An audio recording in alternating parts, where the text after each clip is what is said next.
like we were about to talk about earlier, I'm glad Dave stuck by his guns and was going to go no higher because it seemed like DeMarco Murray was just using us to get the price tag to go up for him.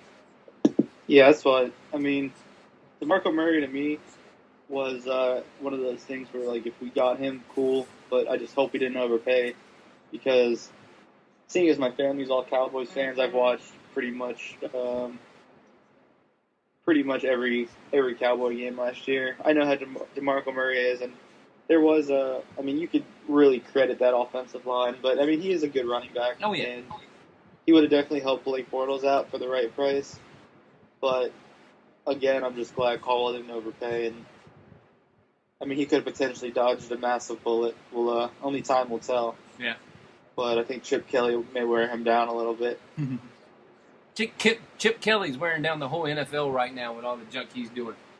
But he's going to get fired in a year or two.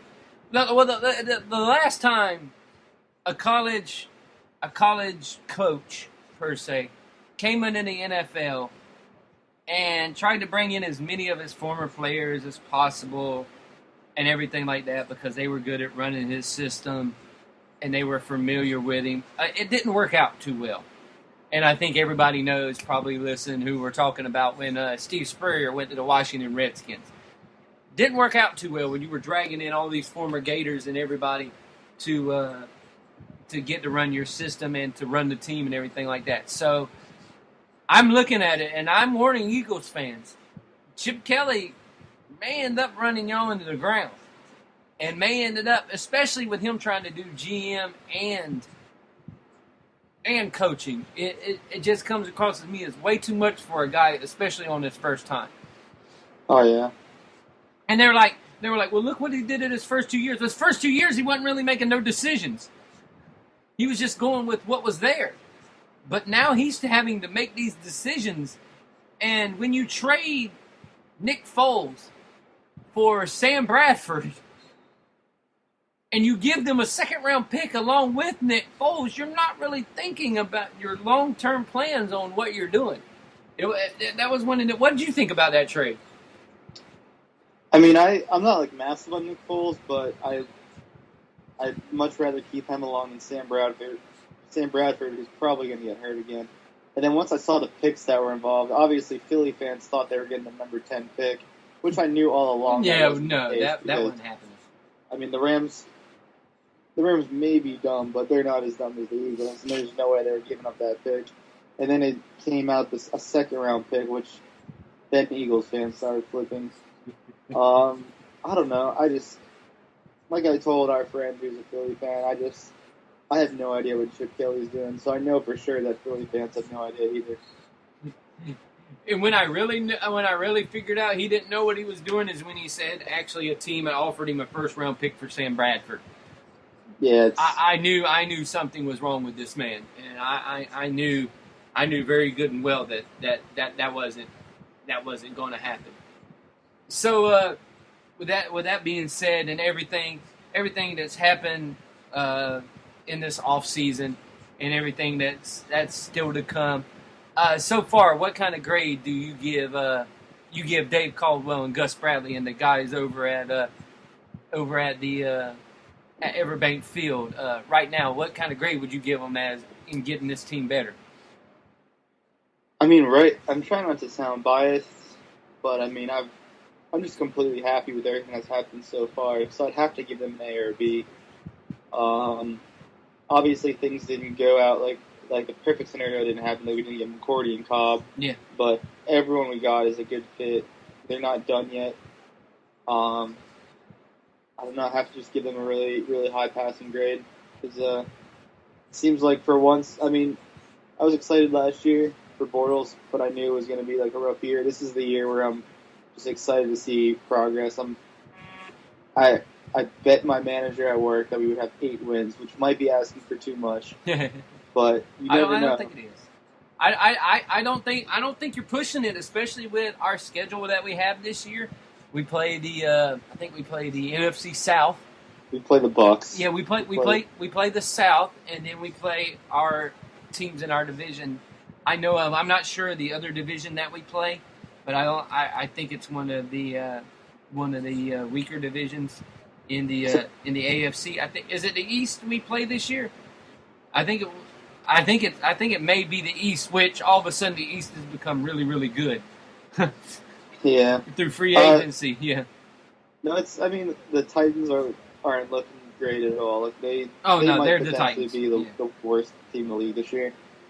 The Texans, they had a solid year last year, but they still don't have a quarterback, and who knows what type of production you're going to get from those guys. They may just be another 7-win team, 8-win team. So we could definitely beat the Texans. Yeah, we have the AFC East and the NFC South, along with San Diego and Baltimore, the same people that finished in our spots in their division.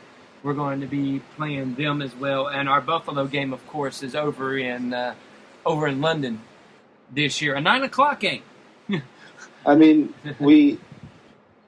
We could beat, like I said, we could beat the Bucks, the Panthers. They still have that team's still missing a lot of pieces. And at home this year, we have Houston, Indy, Tennessee, of course, Miami, Atlanta, Carolina, and San Diego.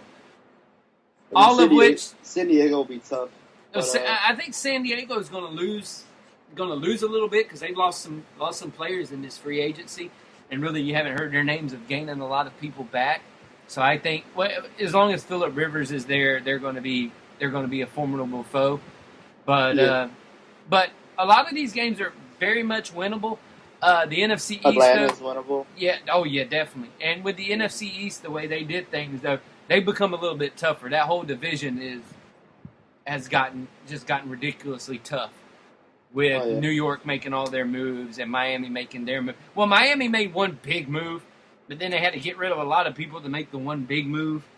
So, and they signed Jordan Cameron, which he may or may not be hurt by the time he plays the Jaguars. Yeah, Jordan Cameron, Cameron Jordan, whichever one you figure it out on the league, who you drafted. But yeah, it'll be a fun year next year. Right now, I'm giving them. So far, looking at everything they've done right now, it's a solid B. It's a very solid B. If you definitely would have grabbed those other two guys and they would have made it to the market, this would have jumped up tremendously. If they would have grabbed the 5 guys that they wanted, I think this place would have been going absolutely nuts right now, and you wouldn't have been able to shut anybody up, and Jaguar stuff would have been flying off the shelves in Jacksonville. Yep. But I give it a solid B. I think they've done a great job, probably more higher towards the B+ range, but they've done a solid job, and I'm really excited for the draft to come. And I'm actually taking Austin is a member of the Jacksonville Kids Club, which, by the way, if you're listening to this and you live in the Jacksonville area and you have a kid, phenomenal thing to take your kids and do. They always do stuff for the kids, little parties and stuff. Well, this Sunday he gets to go do the junior combine. So he gets to go out on the practice field and run around, which I know he'll enjoy. And I asked Crystal, who's taking him? She goes, I guess you're taking him. She don't want to stand outside. So I'll be taking the little booger to the Jaguar thing this time. So he'll be having a little fun. Probably get to see a couple of players there and stuff like that. So, but if you got a little kid, that's a phenomenal thing to do. Johnny, you may be able to pass off as being old I'm gonna give it a shot. Actually, sounds pretty fun to me. Some of the kids I've seen are your same height, so it may you just look like a football player, just not tall enough. But yeah, it's abnormally fun. So I'm taking them down there. But I think they're doing the draft day thing again. So if you're able to get off for the draft and able to come up, I know they're doing the first round at the stadium again that night. And hey, if you come up, we'll be able to go do the draft, and then we'll go do Avengers afterwards.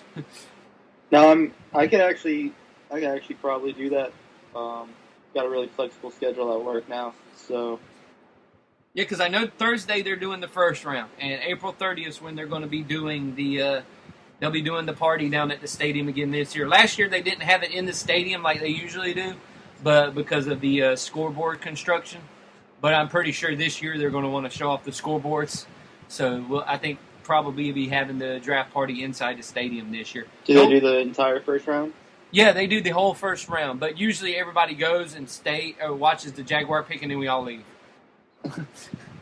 which is usually what we do. So, and this year especially because I'm going to watch the Avengers: Age of Ultron right after the Jaguars draft. So that's awesome.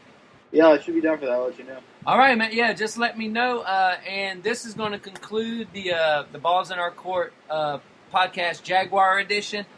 Like us on Facebook, Balls in Your Court podcast. My Twitter name is @KevinC2415. Johnny, you want to give them yours? Yeah, mine's the Johnny Malone. Very easy. All you have to do is put the in front of it, and you'll be able to find him. The Twitter handle for the podcast is, of course, @Balls in Your Court. And you can catch us everywhere you usually listen to us. Podomatic, Spreaker. We have our own iHeartRadio station. We're on almost anything you can think of on iTunes. Everywhere you can think of, we're on there. So just give us a listen, and I hope y'all enjoyed this show. We will talk to y'all later. Bye. Bye-bye.